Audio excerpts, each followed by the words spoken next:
Buenas noches.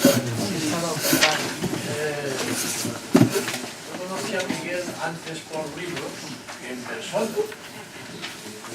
Y cuando le conocí, coincidimos en una convivencia donde compartíamos espíritu, formación, deportes y descanso. Pero me fijé que él descansaba menos, porque siempre andaba con el PC escribiendo y digo, uy, este hombre. Hablando ya luego y conociéndonos más, vi que teníamos bastantes cosas en común, pero no todas. Por ejemplo, él es padre de familia numerosa, yo también. Él es periodista, yo también. Él es articulista, yo también. Él es un cristiano comprometido, yo también. Él es novelista, yo tampoco. Él es además pues pintor de acuarela, y yo tampoco. Es dibujante, ilustrador de periódicos, de viñetas. Distribuye una newsletter que tiene 5.000 suscritos. Yo menos.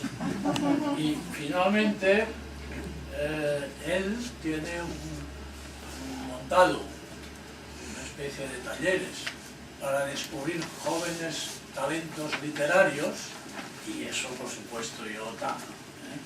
Por lo tanto, como había bastantes cosas que yo no compartía pero que eran muy interesantes, me pareció que para los amigos de Aula de Actualidad podía ser una cosa atractiva que él nos explicara un poco sobre todo de la novela. Él ha traído incluso algunos aquí, y si alguno luego, y hay una señora que ya es una lectora, se lo ha dicho antes a él, por eso lo sé, que estaba encantada de una de sus novelas. Pues él, si alguno adquiere una novela de estas, naturalmente la dedica. Pero lo importante es que Miguel, a la que le propuse venir un día aquí a acompañarnos y a contar un poco su experiencia, pues me dijo inmediatamente que sí. Os hago, es decir, no hablo de su biografía, que es muy extensa, pero que la tenéis todos ahí en el folleto. Por lo tanto, no le voy a restar tiempo a Miguel, que luego nos faltaría. Te agradecemos mucho que nos hayas acompañado en estas aulas de actualidad, ya tú mismo. Pues muchas gracias, Juan. Yo no sé si se me escucha atrás en condiciones o no. Tenéis mucho mérito de estar aquí, porque bueno, pues es lo que hay, ¿no? Creo que es una aula plana y entonces uno tiene que ir asomándose para tratar de que el público no pierda el ritmo, y aunque no pasa nada, ¿eh? Yo, en muchas ocasiones en las que he hablado, he visto como de repente alguien se duerme y no hay nada más beneficioso que ese tipo de sueños, ¿no? Del carnero, ¿no? Antes de la cena. En todo caso, yo agradezco muchísimo, en primer lugar, al párroco, que es el que me imagino que cede su territorio, ¿no? Y además me gusta mucho pensar que las parroquias son un lugar de apertura para todo el mundo. Estoy convencido de que a la puerta, aunque os conozcan, no se os ha pedido ningún tipo de identificación, a mí desde luego no. Y por lo tanto, pues las parroquias como un lugar abierto para todos. Después agradezco mucho al público, porque hoy es el primer día que rasca un poquito el frío, no es que nos hemos mal acostumbrado y entonces a cualquier bajada de grados parece como que nos asustamos. Pero no es un día cómodo, y que estéis aquí, pues ya para mí es todo un detalle significativo de vuestro interés, ¿no? Y luego, en tercer lugar, aula de actualidad. Juan, muchas gracias a todos los que formáis, Ramón, ¿me has dicho que te llamabas? Ramón, a todos los que formáis parte de este tinglado. Fijaros que Juan, que además de catalán, es un hombre muy organizado, con muchas experiencias interesantísimas de las que yo he aprendido y de las que seguramente aprenderéis en vuestros encuentros informales. Es un hombre que destaca por su planificación y perseverancia. Nos conocimos en septiembre y unos días después ya me estaba bombardeando a mensajes. Contaré un ejemplo muy pequeñito y muy tonto, ¿no? Pero vivimos en un mundo en el que la corrección, las buenas maneras están tan desprestigiadas, cuando las buenas maneras y la educación son una forma de hacernos la vida a todos un poquito más agradables, que ya ni siquiera donde uno publica de forma regular, no sé, te envían una felicitación de Navidad, incluso en la que ponga, mira, no hay para cesta, no hay para vino, no hay... Pero bueno, felicidades, ¿no? Y entonces yo he agradecido mucho esta planificación, esta perseverancia, ¿no? Juan me pidió el texto de la conferencia, no se lo di, porque yo no soy conferenciante, yo soy escritor, yo soy un juntaletras, que me gusta hablar, por supuesto que sí, sobre todo me gusta el encuentro, me gusta el ver el rostro de la gente que tiene la paciencia de escucharme. Muchas veces esto lo digo con toda sinceridad y además con toda verdad, sinceridad y seguridad. Muchas veces me pregunto si detrás de alguno de estos rostros, es decir, si detrás de alguno de vosotros no se esconde tal vez el personaje de una novela, de un relato breve, de un artículo. A mí mis amigos me tienen mucho miedo, porque aprovecho cualquier oportunidad, sobre todo cuando escribes de forma regular, pues te alimentas de tu experiencia y esa experiencia va ligada a la gente que quieres, ¿no? Pero yo vengo aquí con muchas ganas de aprender y espero que haya tiempo de intercambio de impresiones. Y también os tengo que decir que siempre que me invitan a hablar me arrepiento. Digo que sí a la primera de cambio, pero después llego a la conclusión de que lo mío es escribir, que qué pinto yo aquí, que donde las palabras, luego hablaré de ellas, donde las palabras me esperan es en la pantalla del ordenador y no en este micrófono que además me asusta, no sé si de repente me va a lanzar un picotazo, ¿no? Yo no soy un profesional de la palabra hablada, pero sin embargo aprovecho cualquier oportunidad, y en esto van a pensar que tengo mucha cara dura, para darme a conocer y, como decía antes, para conocerles. Seguramente de la vida no hay nada más satisfactorio que los amigos que uno va dejando allá por donde pasa. Dentro de unas semanas me marcho a Kenia, es una vuelta, luego contaré un poquito, ¿no?, al lugar del arranque de mi mundo literario, y en la organización de este viaje pues he podido contactar con amigos y conocidos a los que no veo desde hace casi 30 años. Y uno se da cuenta de que, por ejemplo, en Kenia puede tener recuerdos maravillosos de paisajes y situaciones, pero que al final lo que vale de verdad son los amigos que allí dejó. Y que un intercambio de un mensaje, de un email para decir que voy, vamos a hacer algo para encontrarnos, ya significa la aventura, o la puerta abierta a una aventura. ¿Qué es un escritor? Porque ya que vamos a hablar de libros, que vamos a hablar, como titula la conferencia, de la vida como una novela, yo creo que es necesario empezar a pensar en conceptos. Y yo suelo contestar que un escritor es un pequeño contador de mentiras. Es más, a mis hijos les hace mucha gracia, y yo sé que las pequeñas a veces han cometido la osadía de contar en las casas a las que les invitan a pasar la tarde, y el comentario cuando digo, ¿tu padre a qué se dedica? Pues a contar mentiras. A contar mentiras, que es lo que hacemos en las novelas. Sí que es cierto que hemos vivido décadas de mentirosos compulsivos en el ámbito de la pluma, escritores de los 70, 80 y 90, en los que fue más importante la elaboración de su personaje público que su obra en sí. Algunos incluso llegaron a recibir premios importantísimos, incluso ese premio que parece que es el premio de los premios. Y estamos hablando de escritores que todos hemos visto, que incluso hemos escuchado en conferencias y seguro en televisión. Voy a dar nombres, pero bueno, a mí me llueven ahora mismo delante de los ojos, ¿no? Escritores además a los que se les adaptó su narrativa al cine, que incluso se les adaptó al teatro, pero que tuvieron fuerza, sin lugar a dudas, en sus aportaciones, en las entrevistas que hacían en los medios de comunicación, para epatar y fascinar a los telespectadores o a los lectores con sus originalidades, muchas veces provocativas. Yo digo que, en mi caso, la mentira de la literatura es otra.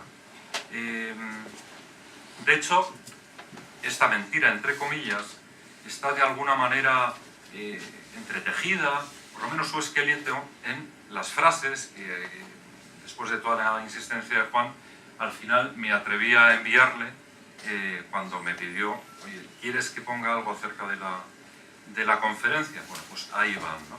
Ese es el esqueleto de mi vida literaria. Esa es la mentira en letras pequeñitas que yo me dedico a trabajar y de la que vivo. Es decir, yo como escritor lo que hago es observar la realidad para después disfrazarla. Me gusta mucho poner un ejemplo muy sencillo. Si yo vuelvo a mi casa y hoy mi mujer está de viaje, pero mi hijo mayor, que ya tiene edad de interesarse por estas cosas, y a sus 16 años me dice, oye papá, ¿qué tal en Torrelodones? Bien. ¿Qué es lo que has hecho? Dar una conferencia. No, papá, eso ya lo sabía, pero ¿qué ha pasado allí? Y yo le contara, pues mira, me senté en una mesa, me presentó un señor, yo conté mi rollo en tu lenguaje, después nos fuimos a tomar una cerveza y volví a casa. Mi hijo dirá, pues realmente la vida profesional de mi padre tiene poquita amiga. Si yo le cuento, mira, he estado en un lugar que no te puedes llegar a imaginar, en medio de un pueblo que ya ha sido comido por la modernidad de los edificios feos, queda todavía un rescoldo en corazón que tal vez nos habla del siglo, no lo sé, XVI, XVII, en el que hay un párroco que tiene, pues yo le empezaría a adornar todo aquello, ¿no? Y era en la primera fila, había una señora con boina que se sujetaba a la mandíbula mientras me escuchaba. Y un señor con perilla que tenía cierta pinta de haber participado en alguna investigación interesante. Yo ya estoy disfrazando la realidad a partir de mis experiencias y mis percepciones.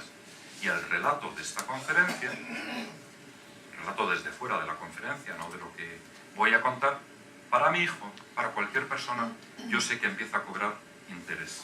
Y esto es maravilloso, porque vengo a hablarles, en buena medida, de la vida como la mejor de las novelas. No de mi vida exclusivamente, sino la vida de cada uno de ustedes. Porque la vida de cada uno de ustedes, al final, tendrá que ponerse el punto y final, y cuando se ponga el punto y final, deberá de quedar la sensación, flotando en el aire, de que es una obra maestra. Antes de proseguir, tengo que decirles que, está claro, ¿no? El escritor no es nada sin el texto. Es decir, uno se puede dar muchas ínfulas de ser escritor, en determinados ambientes queda muy bien, uno aporta cierta originalidad, te preguntan, entonces vives de lo que te gusta. Sí, no entras en detalles de lo mucho que se sufre cuando no llega el contrato, o cuando el pirateo hace cada vez más difícil el negocio editorial, pero bueno. Pero más allá de este prurito que uno se puede dar, así como de interesante, el escritor no es nada sin el texto.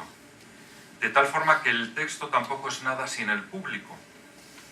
Y esto me llega a una consideración fundamental, que yo repito mucho a los chavales que se me acercan y que tienen el sueño, que también después hablaremos de sueño, de convertirse en escritores. El escritor, al menos en mi caso, acabo de ponerles el ejemplo de determinados autores que posiblemente ya habrán sabido identificar, que hicieron de su vida literaria un pozo y que en cuanto faltaron esos autores, porque llegó ese punto y final de su vida, su obra se va desmigando a una velocidad realmente llamativa. Para mí el escritor es esa persona que tiene un don y ese don lo utiliza para el bien de los demás. El escritor debe de escribir pensando en los demás. Desde las palabras esbozadas para pronunciar esta conferencia, hasta el artículo que tengo que enviar mañana a un digital, hasta los compases del último capítulo de la novela que ahora tengo entre manos, etcétera, etcétera. Siempre tenemos que tener la conciencia de que nuestro oficio no tiene sentido si no hay unos ojos detrás. Y además, hoy ustedes que han desafiado el frío, han desafiado cosas todavía mucho más llamativas. Han apagado el WhatsApp, han puesto en silencio el móvil, pues espero, al final siempre salta la llamada, no ocurre nada, no pasa nada, ¿no? Y están dispuestos, durante el ratito que dure esta charla, este intercambio, a olvidar la actualidad política, cosa que a día de hoy es todo un logro, ¿no? Es una actualidad de alcoba, que sí, que no, que si me voy contigo, que si te dejo, que si le echo los tejos al de al lado, etcétera, etcétera. Pero, vuelvo a repetir, me paso al tour, me resulta más cómodo. Desafiáis al frío, apagáis el móvil, os desconectáis de las redes sociales, os olvidáis por un momento de la actualidad política, dispuestos a escuchar. Y escuchar es una palabra o es un verbo primo hermano de leer. Es abrir los sentidos, en este caso el oído, también la vista, a las palabras ajenas, con el fin de construir nuestra propia historia. Qué bonito es cuando, y yo creo que a todos nos ha pasado, cuando nos vamos de viaje con nuestros hijos, con nuestros nietos, y el viaje es largo, el viaje es en automóvil, y sucede algo que es mágico, y que solamente conocemos aquellos que tenemos la suerte de provenir de una familia, o de formar una familia, en la que las historias familiares tienen un peso casi sagrado.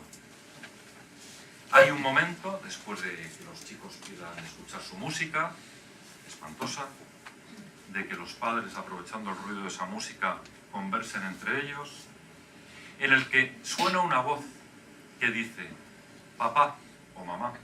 En mi caso suelo ser yo, porque tal vez tengo mayor, no sé, facilidad para juntar la hebra, ¿no? Esa petición mágica, nos cuentas de tu época, que a mí me encanta, como si ya viviera fuera de época, como si fuese una sombra que va conduciendo, que va manejando el volante. Y cuando un hijo te pregunta, nos cuentas de tu época, sabe que va a escuchar aquello que ha escuchado tantísimas veces.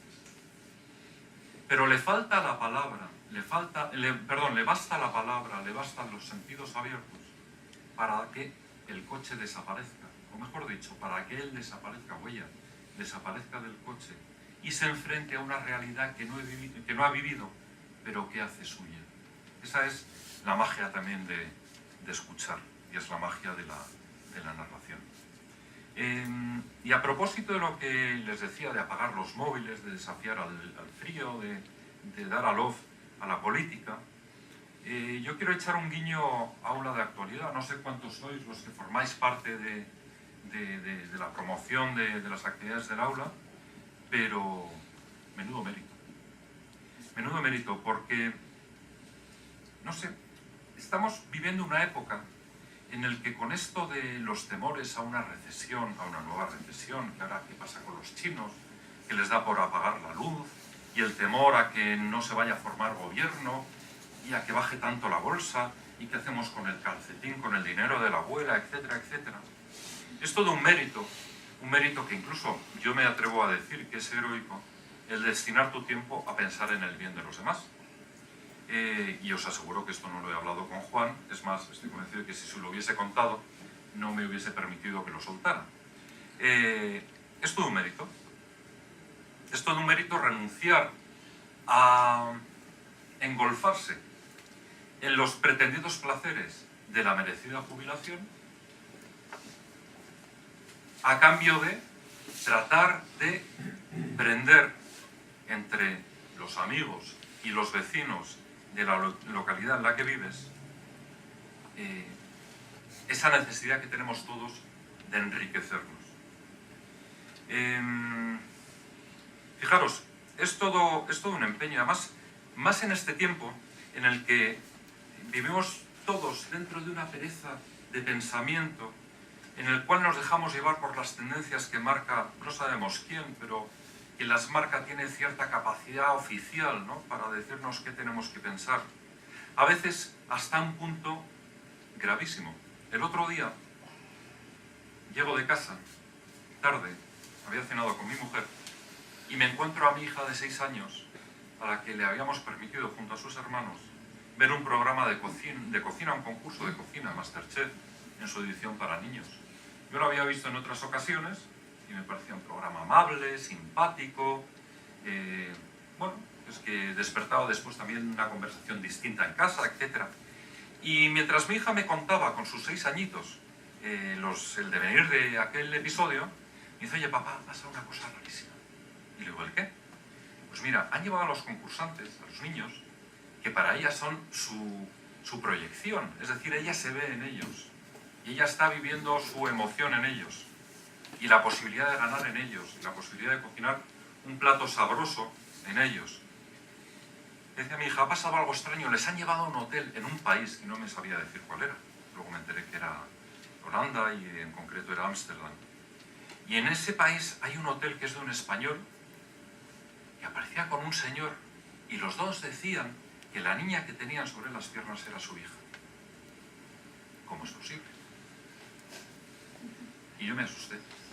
No me asusté porque me fuera a asustar el contenido de lo que mi hija me contaba, es decir, lo que la televisión había proyectado, sino me asusté porque, bueno, pues por falta de previsión, dejamos que el pensamiento oficial, que es el pensamiento blando, que es esa imposición de una nueva estructura que de alguna forma arme una familia que no es familia, unas relaciones afectivas que es, al final, y sin entrar por supuesto en juicios personales, va a ser muy dañina, etcétera, etcétera. Y se lo han contado a mi hija. Y a mi hija le han despertado una inquietud que yo no quería que se la despertaran, porque no tiene todavía edad para entenderla. Entonces está muy bien que haya gente que en su tiempo libre y en el tiempo que tampoco tienen libre, dediquen su pasión, sus esfuerzos, su sabiduría, que es mucho y excede a la organización de estas conferencias, a echarle un pulso a ese pensamiento débil, a ese pensamiento oficial, y que encima tengan pues, la generosidad de fiarse de una serie de conferenciantes entre los que han querido incluirme. Pero retomo la idea de la vida como la mejor novela. A veces las novelas, a veces no, siempre, las novelas no sabemos dónde se encuentran. De hecho, el reto del novelista constantemente es descubrir dónde está ese hilo que va flotando para agarrarlo y empezar a tirar. Yo suelo decir que cuando termino una de mis novelas tengo una sensación terrible de fracaso, aunque esté asegurada la publicación y aunque me diga el editor que se dan todas las circunstancias para que las ventas vayan a ser positivas. Y la sensación de fracaso es que lo he contado todo.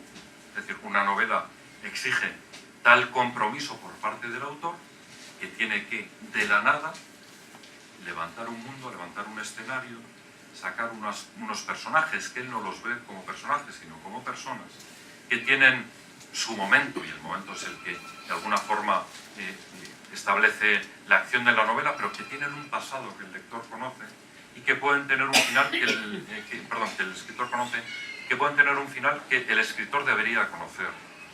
Uno a una novela muchas veces entrega los mejores años y de esos años se entrega los mejores tiempos. Y pienso ahora en La hija del ministro, por ejemplo, que fueron 7 años de trabajo y de dedicación absoluta. Eso es una novela. Y cuando uno termina una novela, por lo menos en mi caso, tengo la sensación de que lo he contado todo. Y que por lo tanto ya he consumido, ya me he comido el caramelo. Y yo no sé cuánto tiempo profesional tengo por delante y por lo tanto creo que me he equivocado de profesión. Luego sucede lo que les comentaba, lo que os comentaba al principio, que uno va por aquí, por allá, habla con unos y otros y de repente hay algo, un matiz, un hilo que le llama la atención, al que se agarra, empieza a preguntar, empieza a estirar, empieza a estudiar y vuelve a aparecer la maravilla de un corazón palpitante que puede terminar convirtiéndose en una historia, en un mundo paralelo. Pero os decía que la vida como la mejor novela no quiero plantearlo en este ratito como una explicación técnica de cómo he elaborado yo cada uno de mis libros. No, es más, os quiero proponer una osadía, ¿no? La posibilidad de que haya un antes y un después de este encuentro. Estoy convencido de que todos los que estáis aquí tenéis la suficiente templanza y la suficiente experiencia como para decir, todo lo que nos estás contando ya lo sé. Y me alegra, y me alegra. Pero sin embargo, insisto, me encantaría que hubiese un antes y un después, tanto en nuestras vidas, y yo me incluyo, porque el hecho de hablar en público a mí me hace mucho bien, porque me refresca muchas cosas, como en la vida de la gente que tenemos alrededor. Yo no sé cómo es el entorno que os rodea, somos muchos. Me encantaría que me lo contarais, soy muy curioso. Yo sé el entorno que me rodea a mí. El entorno más cercano es muy amable. Son niños, es mi mujer, es mi suegra, son mis hermanos. El entorno un poco más allá empieza a tener sus matices. Y en esos matices hay muchísima tristeza, también hay mucha alegría, hay mucha frustración, hay desencanto, hay mucha gente que bueno, intenta consumir la vida como si fuera una bebida alcohólica y entonces se emborracha y se siente mal, etcétera, etcétera. Y ojalá que cuando termine estas palabras también entendamos la urgencia que tenemos, la urgencia que la suerte que tenemos nos empuja a tratar de transmitir también esta idea de la novela. Porque somos los autores de un libro, de nuestro propio libro, que es una obra maestra. Es decir, yo estoy convencido de que vivimos en estos tiempos en los que domina un pensamiento débil. Os he puesto un ejemplo, me bastaría otro que a mí como escritor me llama mucho la atención. Tal vez sea un ejemplo un poquito escabroso, pero hace 2 años las lectoras del mundo mundial devoraron 3 tomos, que sumando debían ser más de 1500 páginas, de unas cuantas sombras de Grey. Es decir, estamos viviendo un momento de, vamos a llamarlo así, de pensamiento débil, en el que de repente, ante el devenir también de nuestra situación política, empieza a aparecer por los foros la petición, o no sé si la petición, el grito desesperado de que Bertín Osborne es nuestra salvación.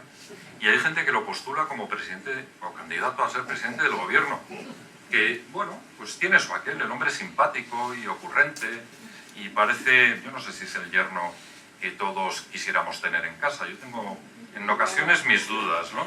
No lo sé, lo dejo a la libre interpretación de cada uno, ¿no? Lo que sí que yo tengo claro que a estos tiempos de pensamiento débil hay que darle una respuesta y que esa respuesta se la tenemos que dar tú y yo. Y digo tú y yo porque yo estoy a este lado de la mesa y me dedico a esta fantasía maravillosa de contar historias. Y digo tú porque estás aquí. Y si estás aquí es porque tienes un interés muy llamativo, te lo he ponderado hace ahora unos momentitos, hacia todo lo que tiene que ver con la cultura. Y la cultura, conviene recordarlo, es la que forja la civilización. Es la que forja la civilización. Y la cultura, sin conocernos, estoy convencido que tú y yo procuramos vivir, de la que procuramos empaparnos, es la cultura que abre la ventana además a la belleza. Y sería maravilloso que a través de un grupo de locos la belleza volviera a estar presente en nuestra sociedad. Acerca de la belleza, yo le he dado muchas vueltas este fin de semana a un acontecimiento que ha marcado las conversaciones de muchísimas familias. Conversaciones en los bares, conversaciones en los casinos de los pueblos, conversaciones entre novios, etcétera, etcétera. Y no fue el terrible atentado en Burkina Faso, ni fue, no lo sé, la noticia de la próxima publicación de un libro de un genio de las letras. No, fue que Paquirrín ha sacado un videoclip en el que canta un rap y en el que está acompañado por sus hermanos. Claro, un escritor, sobre todo si se dedica a la actualidad, tiene que estar un poquito al tanto de todo. Y me molesté en dedicar unos minutos a ver el videoclip. Y ahí volví a confirmarme en la necesidad que tenemos de devolver la belleza al mundo. No es cuestión de que el chico sea feo o no, que lo es, sino que la estética que llega a muchísimos de los jóvenes, de hecho yo luego le pregunté a mis hijos, ¿vosotros habéis visto a través de vuestras redes sociales el vídeo de Paquirrín? Me dijeron, llegas demasiado tarde, por supuesto que lo hemos visto varias veces, qué gracioso. Bueno, ellos no saben, todavía son muy jóvenes, ¿no? Que a base de ver estas gracias van calando y van dando un estilo, un barniz. Bueno, pues ahí tenemos que hacer algo, ¿no? O pongo otro ejemplo, ¿no? Con esta preponderancia de las redes sociales, siempre hay alguien que está, por ejemplo, un dato a una escena que yo creo que todos nosotros hemos contemplado.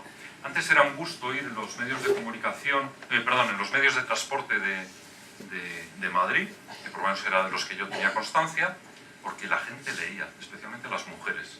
Y era muy bonito ver cómo envolvían las tapas de los libros, las protegían con páginas de periódico. Lo que venía a demostrar que eran lectoras que cuidaban su lectura, sin necesidad de asomarnos a los títulos que leían. Y de eso hemos pasado al... sigue quedando alguna, especie ya en peligro de extinción. Nos hemos pasado a la maquinita, al cacharrito, al que tú tienes ahora entre las manos, ¿no? Y el otro día volvía yo de Alicante, un viaje en tren, que son 3 horas, y de repente mi compañera de asiento es una mujer que por su compostura, por su vestimenta, por el modo en el que me saludó, yo pensé, mujer de un estrato cultural medio alto. Además llevaba cartera y sacó unos documentos que los leyó, yo creo que les dedicó unos 50 segundos, porque a partir de entonces amarró el teléfono y empezó primero a jugar un juego que yo no, un Candy Crush, lo conozco por la vicepresidenta del Congreso, y después del Candy Crush se dedicó a ver vídeos en YouTube. 3 horas. 3 horas. A mí aquello me dejó desazonado. Entre otras cosas, como soy un curioso compulsivo, porque los escritores lo somos, vuelvo a repetir la idea, estamos constantemente buscando historias que narran, yo de cuando en cuando mis ojos se giraban. Y cuando ella pasó del Candy Crush a su red social, lo más llamativo de todo es que se dedicaba, entre otras cosas, a visionar chistes. Claro, con esto de los chistes audiovisuales nos está pasando una cosa. Mi suegro, que era muy de contar chistes, contaba aquellos chistes del ingenio español, ¿no? Algunos eran un poquito subidos de tono y entonces él sabía encontrar con mucho sentido común el lugar y el auditorio, pero normalmente eran chistes muy inocentes, donde la gracia estaba en el requiebro de la estructura o de una palabra o en el equívoco, etcétera, etcétera. Eso a las nuevas generaciones no les hace, vamos, ni sonreír. No los comprenden, no los comprenden. Ellos lo que necesitan, como esta mujer que me acompañaba en el tren, era el chiste audiovisual. Y el chiste audiovisual, para que te haga gracia, primero tiene que ser sorprendente. Cuando ya te has sorprendido con el señor que se cae, con la señora que se tropieza y acaba en el río, necesitas más. Necesitas más. Y al final, yo lo he descubierto en casa y lo he descubierto con mis hijos. Y a veces lo he descubierto en mí, porque pretendo ser sincero, para que se te dibuje una sonrisa desgraciadamente enfermiza. Ese chiste o esa imagen pretendidamente graciosa ya tiene que ser un camión que pasa a toda velocidad, se salta un semáforo y arranca el puesto de la castañera con el que, bueno, una mujer más mal que bien se gana la vida. Y este es el mundo y esta es la cultura que tenemos que revertir, que tenemos que cambiar. Y a mí me parece que el plan es apasionante. Y esto me lleva a deciros, qué maravilla pensar que nuestra vida es una novela. Una novela en la que seguramente todos los que estamos aquí tratamos de llevar el dominio. Es decir, que no sea otro quien la escriba. Pero también es posible que, bueno, pues como no se había llegado hasta el momento la originalidad de que se pudiera hacer esta metáfora, todavía no nos hayamos decidido de verdad a hacer de nuestra novela una novela de indispensable lectura.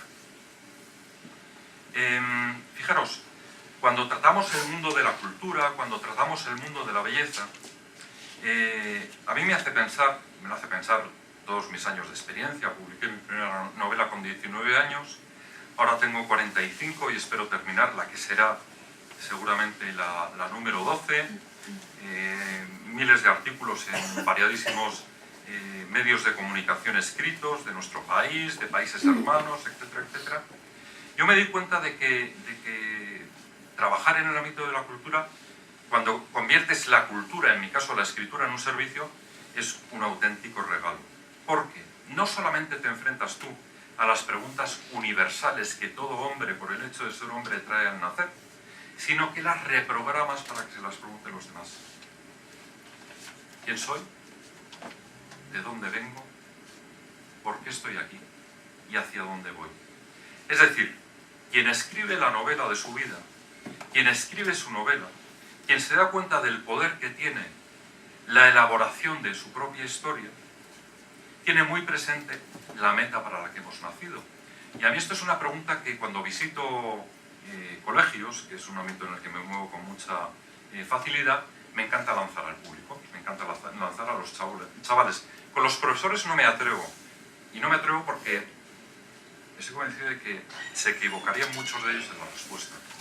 Y la pregunta no es otra, ¿por qué estamos aquí? ¿Por qué estás tú aquí? No aquí en esta habitación, ni en este momento concreto. Es decir, ¿por qué has abierto hoy los ojos? ¿Para qué has abierto hoy los ojos? ¿Por qué hoy te vas a ir a la cama con la esperanza de amanecer mañana? Para hacer esa gestión en el banco, para completar ese requerimiento administrativo, para encontrarte con tu hija y tomarte con ella un café, ¿para qué? Porque vivimos con tanta celeridad que es normal, nos ocurre a todos, que estas preguntas vayan pasando los días y se vayan quedando sin respuesta, cuando son preguntas que necesitan una respuesta cotidiana de todos los días. Yo lo resumo de una manera, y es lo que pretendo que los alumnos en los encuentros que tenemos de literatura juvenil sean capaces de racionalizar. Hemos nacido para ser felices. Yo estoy aquí para ser feliz. Yo me voy a meter hoy en la cama porque mañana quiero estar descansado para ser feliz. Y sé que para ser feliz, la única manera es tratando de hacer la vida un poquito más feliz a los demás. Y la manera, en mi caso no es otra, pero la de ustedes estoy convencido de que también no es otra, que es escribiendo con armonía, con delicadeza, la página de esa novela.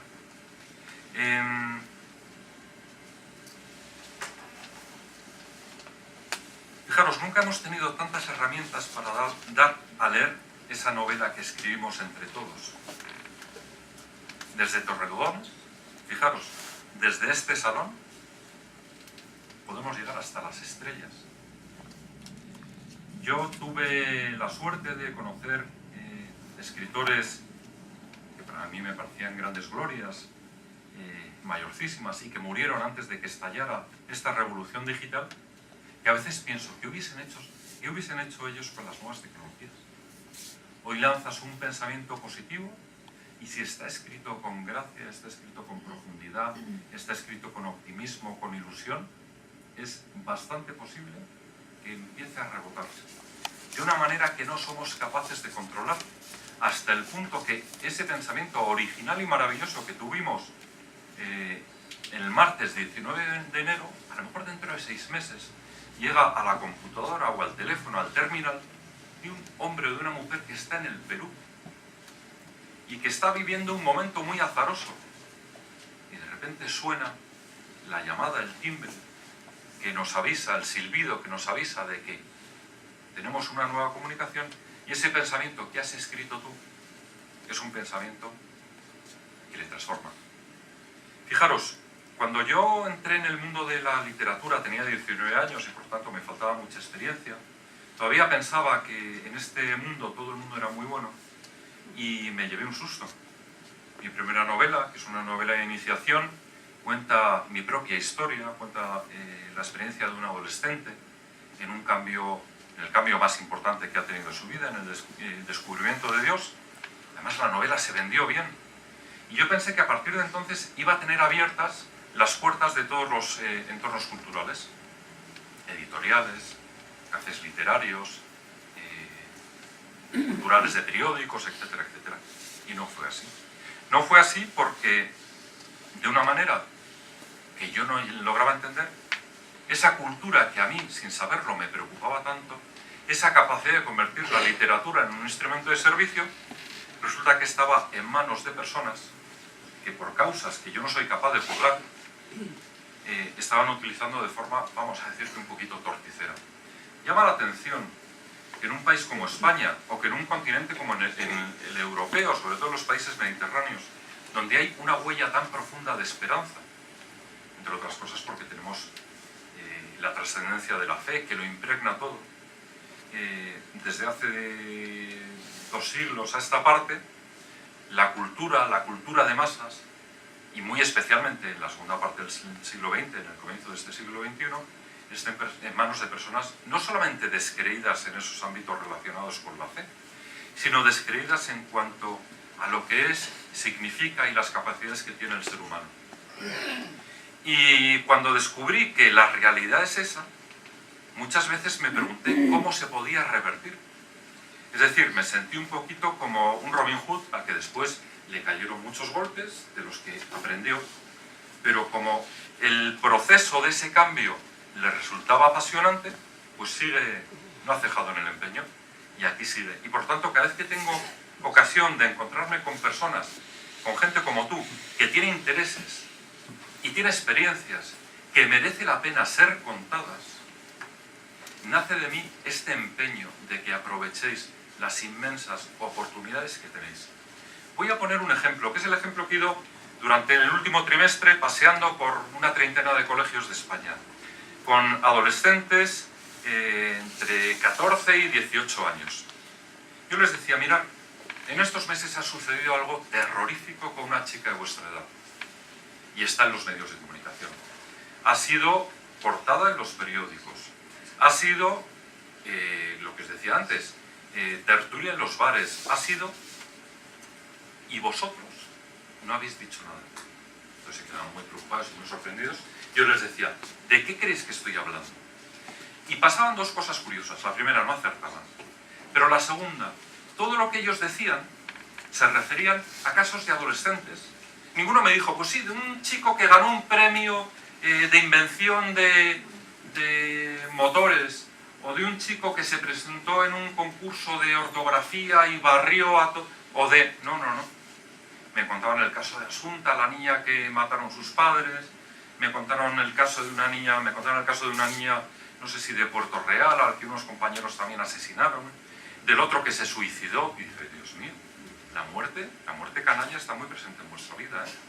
Y fijaros, la noticia que yo vengo a comentar con vosotros también tiene que ver con la muerte.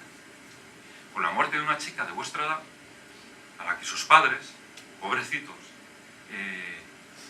sus padres vieron cómo la niña enfermaba, cómo entraba en un coma irreversible, y cómo seguramente una asociación de estas que se llaman Pro Muerte Digna les venía a consolar, porque seguramente no había otras asociaciones de estilo o de cariz pro vida para deciros, oye, chicos, que os acompañamos en vuestro dolor, que nos tenéis aquí, que vuestra hija es un cielo, que vuestra hija merece vivir y morir con dignidad. Bueno, pues a esta chica, bueno, sí, entonces en ese momento todos se acordaban, ¿no? Pues a esta chica, fijaros, estos padres salieron en televisión, movieron los resortes del sentimentalismo, que sería otro tema muy interesante para tratar en una de estas aulas de actualidad, cómo lo impera y lo maneja todo en nuestro mundo, y ese sentimentalismo fue capaz incluso de que un juez sentenciara de que la mataran a muerte, de que le cortaran la alimentación. Y fue capaz incluso de mover la voluntad de los médicos que decían que no querían hacerlo. Al final se replegaron. Y yo les preguntaba, les decía, lo mismo que os digo a vosotros, ¿qué hubiese pasado si 10 chavales de Almería, 50 de Madrid, por eso de que somos más, 30 de Barcelona, 2 de un pueblito de Segovia, 4 de Socuéllamos, hubieseis escrito una carta a los periódicos en la que hubieseis dicho, oye, esa chica es de las nuestras? La cosa hubiese cambiado. Es decir, ¿cuántas veces por omisión, por pereza, por eso me interesaba poner un poco en el altar a quienes tiráis de aula de actualidad, la habéis sacado adelante y le dais contenido? A veces la pasividad, nuestra pasividad, hace que el mundo vaya como vaya. Y la pasividad, cuando tenemos herramientas, vuelvo a insistir, tan sencillas para escribir el libro de nuestra vida, para que se nos oiga, para decir, en estos tiempos donde la familia constantemente, por ejemplo, se está poniendo en solfa, en duda, para decir, oye, que yo soy abuelo y que mi experiencia es esta, muy distinta a lo que se cuenta por allí. que mis nietos no son unos vándalos, por ejemplo. O que mira, sí, he tenido un nieto vándalo, pero mira, lo hemos sacado adelante. El otro día me sucedió, esta es la parte ya de mis intervenciones que más me gusta, porque me olvido de los papeles y empiezo a entrelazar una anécdota con otra.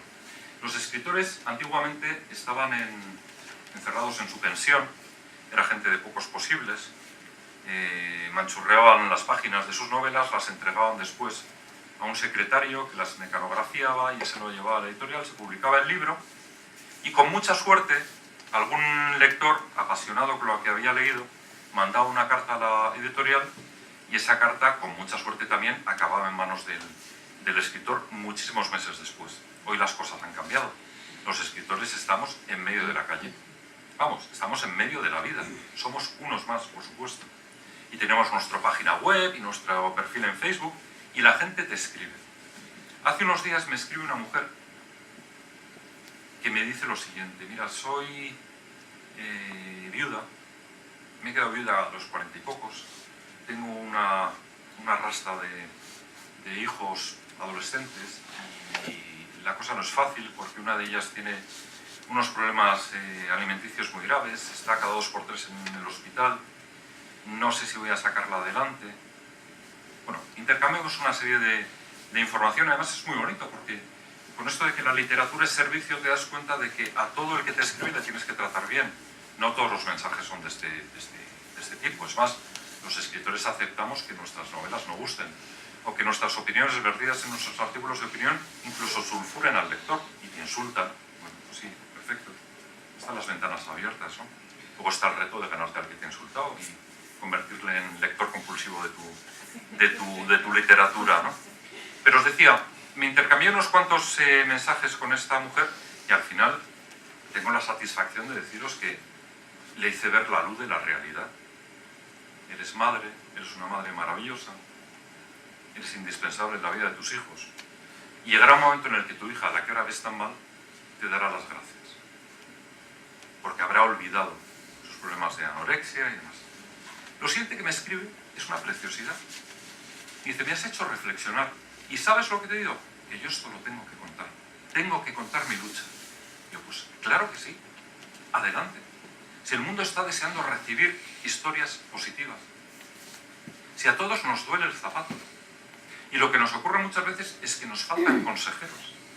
Y otra cosa llamativa de los que estáis aquí reunidos, y es que tenéis inquietud por la formación, en aspectos muy variados. Ramón me ha estado antes dando un recorrido por algunas de las conferencias, intervenciones que ha habido.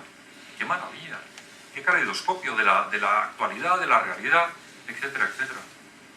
Pues vosotros que tenéis esta inquietud formativa, atrapar los medios que tenemos, que tenéis a vuestro alcance, y soltar pequeños capítulos, recensiones del libro de vuestra vida, para que lleguen al mundo. Perdonad, un asunto que a mí me preocupa mucho.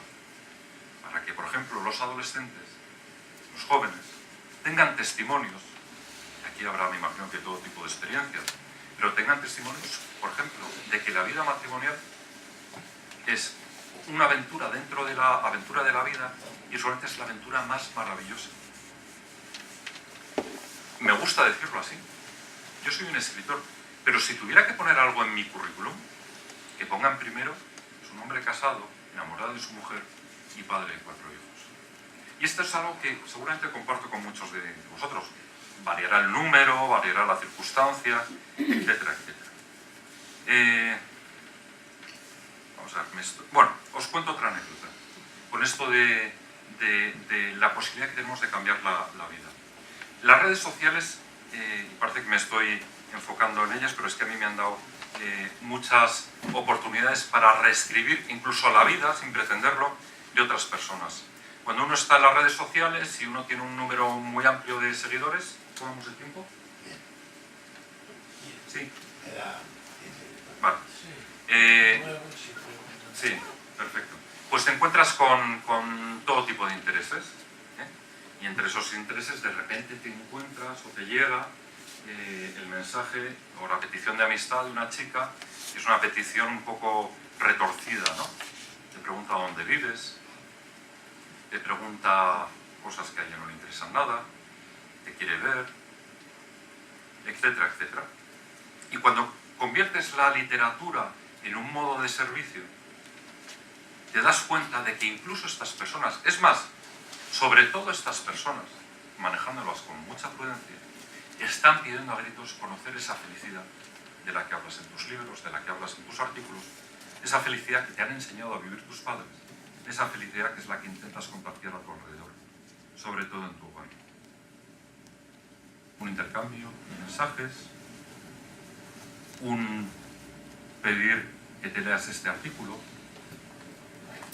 otro mensaje que de repente llega pidiéndote perdón por la osadía, otro mensaje que te cuenta yo no siempre he sido así, otro mensaje que te cuenta me vi abocada a la prostitución, y otro mensaje que te cuenta unas semanas después, paseaba por las calles de Valencia, pasé delante de una iglesia que antes me resultaban invisibles, abrí la puerta y me puse de rodillas y me eché a llorar.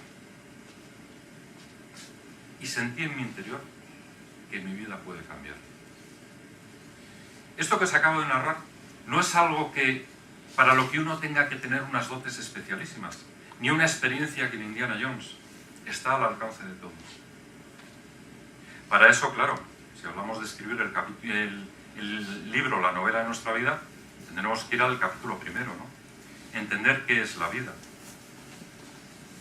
Y lo digo y lo subrayo, porque los hombres somos olvidadizos. Y la urgencia, y vivimos en una sociedad de urgencias, nos hace arrinconar y olvidar las cosas más importantes. Y por eso es muy importante reconstruirse de cuando en cuando, y además sin ningún apuro. ¿Cuántas veces tengo que detenerme? Voy a poner un ejemplo, ¿no? Y aplicable a la vida matrimonial, para mirarte a los ojos y decir, oye, que te sigo queriendo. Oye, que me sigues pareciendo la mujer más guapa del mundo. Porque vamos tan deprisa que las cosas importantes se nos olvidan. Bueno, y entre las cosas más importantes está que perdemos el sentido de la vida por comodidad, por aburrimiento, por rendición. La Madre Teresa de Calcuta, a la que tuve la suerte enorme de conocer cuando yo era muy jovencito, hablaba de la vida como un milagro. Es más, cuando los periodistas le asediaban a preguntas de usted, ¿cómo es tan santa? Cosa que ella sufría mucho además, ¿no? Habrá visto, incluso experimentado, y habrá, de alguna manera, practicado milagros. Y la Madre Teresa, que vivía aquel asedio como una de las cruces más duras de su existencia, se solía quedar mirando al periodista con ojos de pilluela y le decía, a mí lo que me da lástima es que usted no haya visto los milagros de hoy. Y el periodista se quedaba un poco, ¿qué me he perdido? O sea, usted ha tocado un leproso y ha quedado limpio. Y dice, no, habló del milagro de su propia vida. Usted, lo que os decía antes, ha abierto los ojos. Se ha encontrado con 24 horas nuevas para hacer el bien, para mirar a los demás, para hablar observando los ojos de su interlocutor. Por lo tanto, yo creo que merece la pena en este primer capítulo asentarnos para descubrir qué es la vida. Y la vida es esa aventura irrepetible e inmerecida que nos ha caído del cielo. Fijaros, llegamos sin permiso, lo que de alguna manera nos habla de la maravillosa improvisación de Dios. A mí me gusta mucho hablar de Dios como el mejor de los artistas.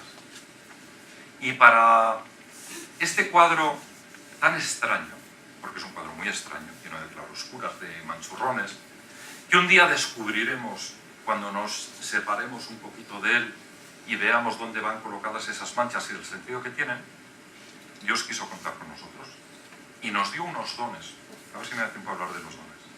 Puso en nosotros la confianza de que fuésemos actores de esta maravillosa novela. No voy a destinar mucho tiempo a esto, ¿no? Pero el otro día, fijaros qué tristeza, ¿no? El telediario hablaba de los abortos contabilizados por el Ministerio de Sanidad, ¿no? Eran casi 100.000, ¿no? Cuántas aventuras rotas, ¿no? Cuántas milagros, posibles milagros que no se van a producir, en fin. También es interesante recordar que nadie vive la vida por nosotros. Tú eres el protagonista de tu existencia. Sí, libremente vamos eligiendo quiénes son esos apoyos, esos actores principalísimos y secundarios que nos hacen mejorar, sobre todo cuando intentamos hacer que ellos mejoren.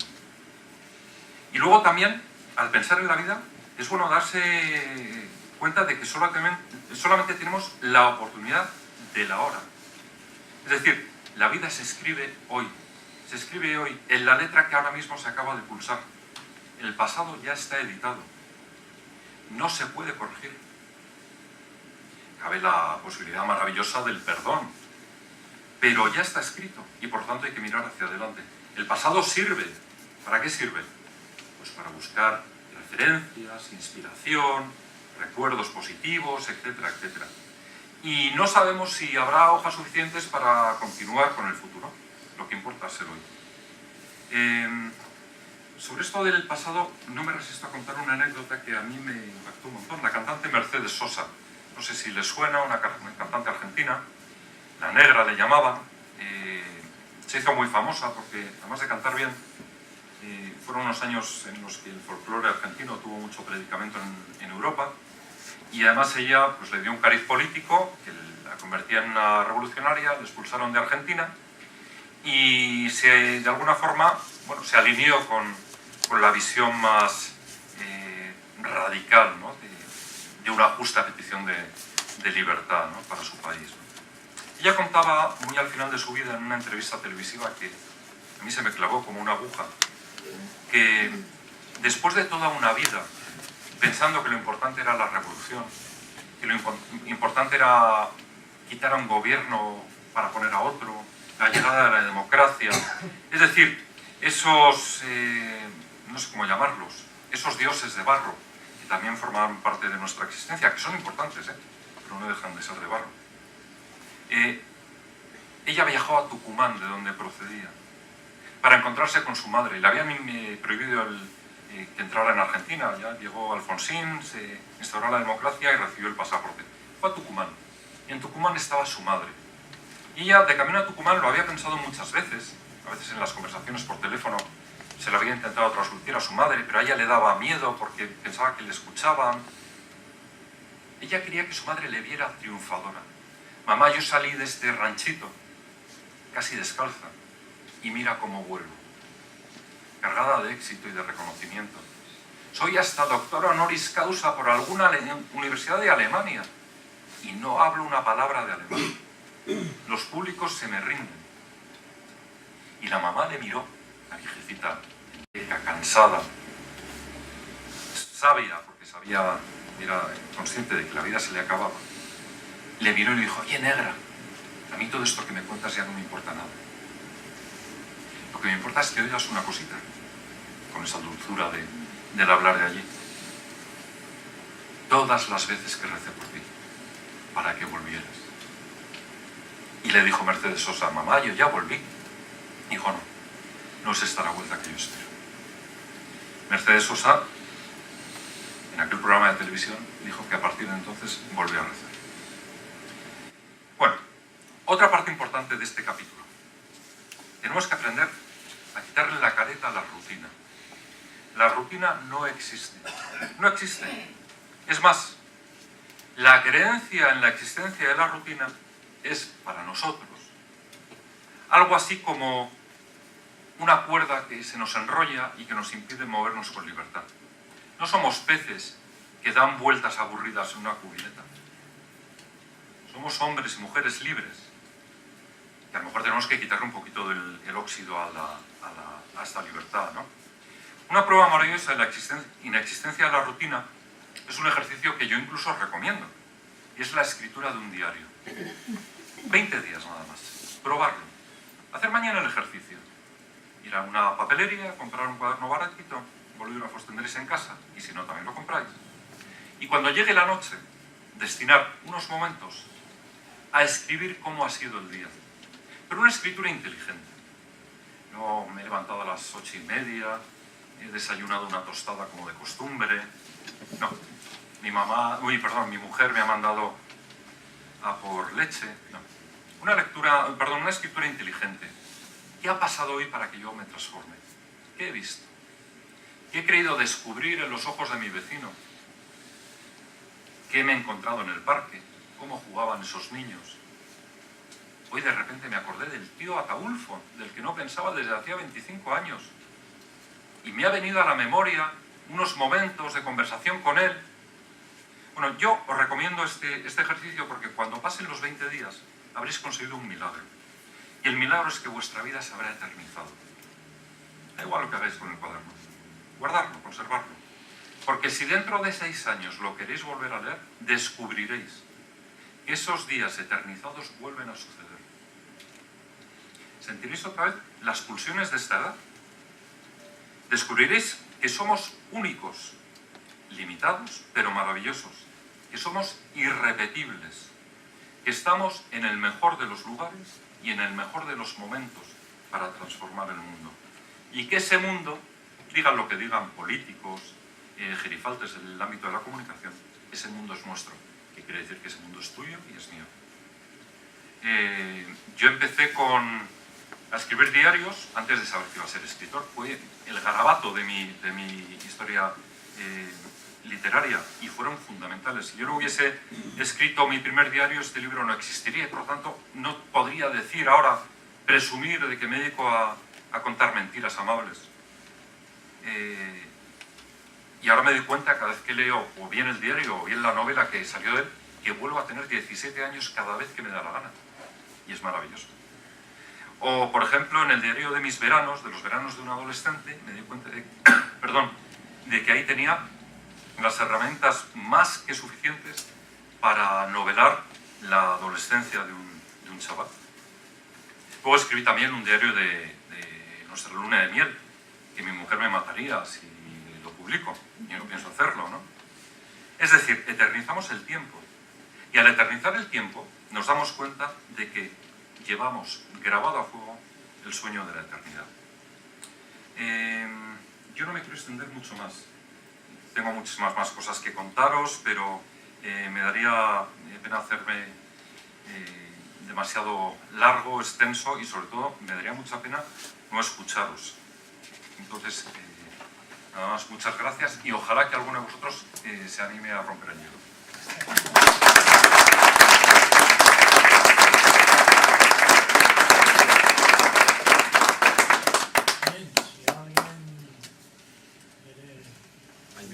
No sabes lo que te lo agradezco, ¿eh? La primera suele ser la más difícil, ¿eh? Fernando, ¿te llamas? Qué bien. Has dicho cosas muy interesantes, yo te agradezco muchísimo. Es una conferencia muy amena y ha abierto muchos campos en mi mente.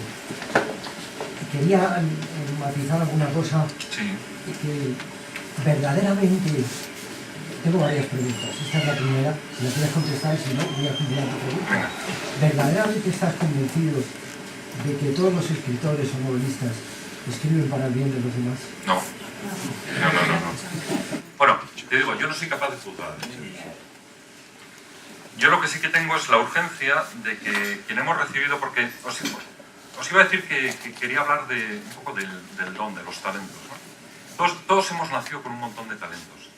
Y yo creo que todos nos vamos a ir a la tumba sin haberlos descubierto todos.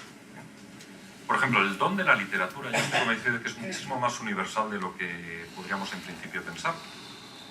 El don de la literatura es simplemente el disfrutar delante de un papel en blanco y un bolígrafo durante un tiempo en el que somos capaces, por ejemplo, ya no se hace una lástima, de escribir una carta y de verbalizar pues, situaciones, emociones, sentimientos, afectos, etcétera, etcétera, ¿no? Y yo lo que decía antes es que cuando entro en el ámbito de la literatura me doy cuenta de que el ámbito cultural, con maravillosas excepciones, está en manos de, voy a ser más sencillo, de ideologías, ¿no? De ideologías que han arrancado la trascendencia del hombre, y tanto en el cine como en el teatro, como en los libros, en las novelas, uno sale, después de pasar un tiempo con ese material, con el alma destrozada. El amor no existe. Y esto empapa, ¿eh?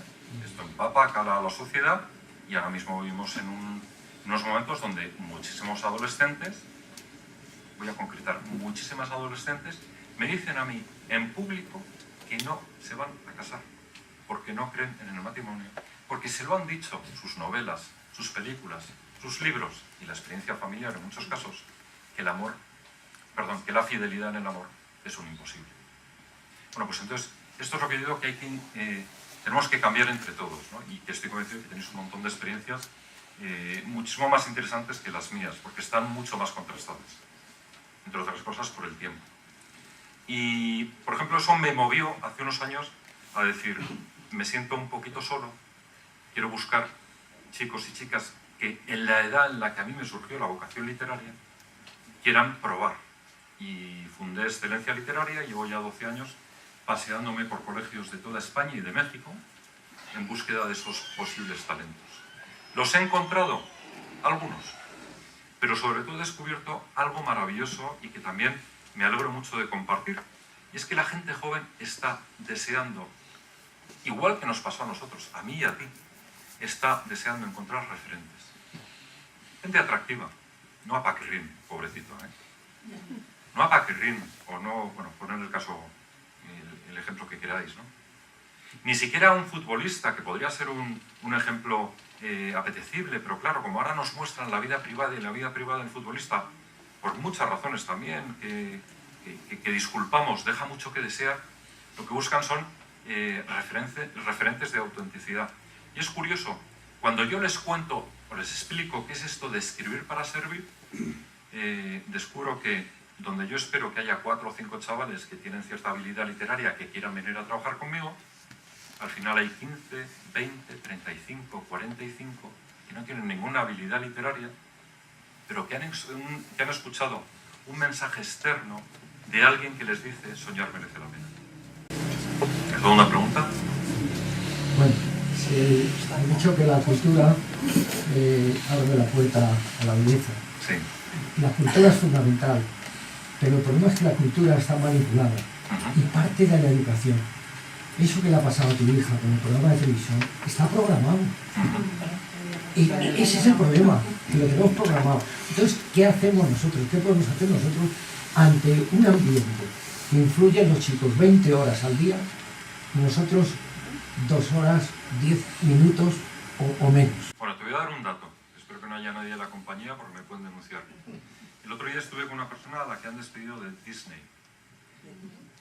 Disney, además de parques temáticos y de Mickey Mouse, que es uno de mis héroes, pues tiene canales de televisión que los padres sueltan a sus niños delante de la pantalla a ver, sobre todo series de situación y dibujos animados que, por cierto, ahora que hablamos de cultura y belleza, merecería la pena dedicar un rato a observar esos dibujos animados y cómo se han agarrado a la fealdad, tanto en la estética del dibujo, en el trazo y demás, como de la narración de la historia, como de las palabras que un dibujo, un monigote y otro se dicen. Bueno, pues esta persona me decía, oye, en Disney, quiero que sepas, que en Disney hay un lobby gay que está en Los Ángeles y que tiene mucho interés.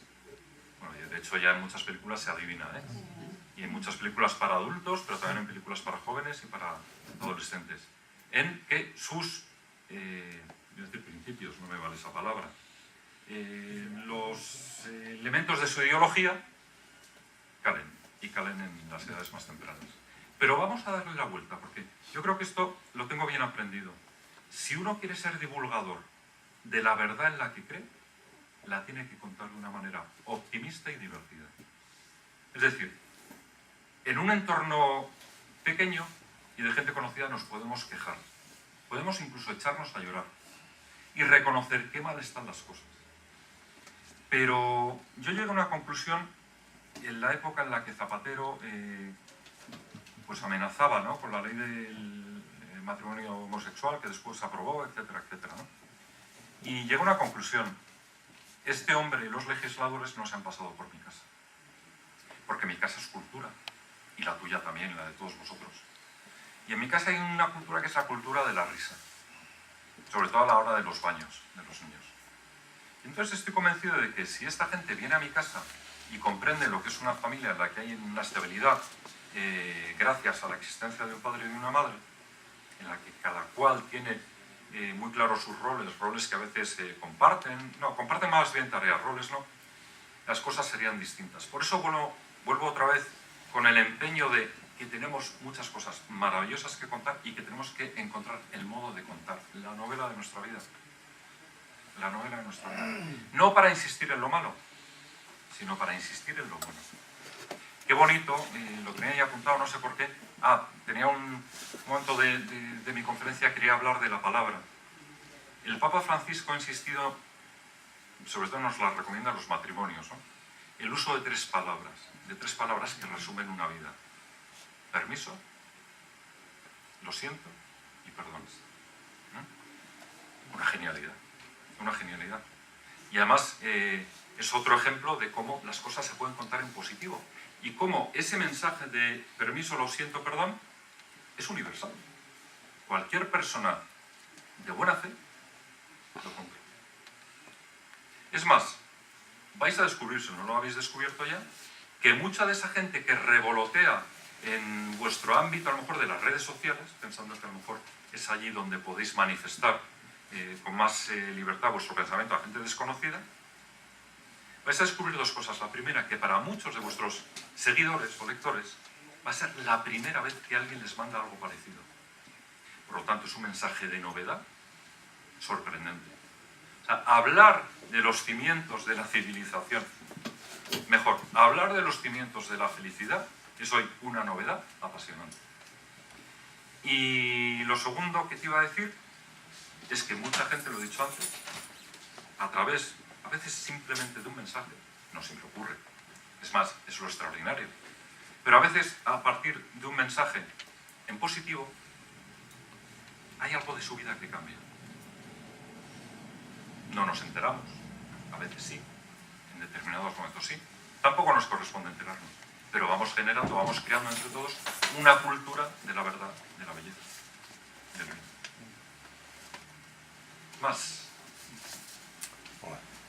A mí, Sí. me gustaría... ¿Cómo te llamas? Vicente. Vicente. Hay un tema respecto a lo que habéis estado dialogando y es... primero, yo no tengo muy claro si es el huevo o la gallina antes, es decir, ¿es que hay un plan maléfico para llevarnos a todos cuesta abajo o es que nosotros, por dejadez, nos es más fácil dejarnos ir cuesta abajo? Me refiero porque tú has comentado algunos aspectos, por ejemplo, el tema de algunas minorías, no vamos a entrar en el tema, que defienden muy activamente sus temas. Pero yo no veo que los que, muchas veces el pecado de omisión nuestro, que no salimos a explicar cuál es la alternativa. Entonces la sociedad hoy día va a lo más fácil. Llegas en la política y lo único que te dicen son frases que tienen dos palabras o cuatro palabras, es decir, un eslogan, una etiqueta. Y la gente se está acostumbrando a esto, los chistes que decías de visuales, es que es muy fácil verlo. Los chicos en los colegios. Entonces,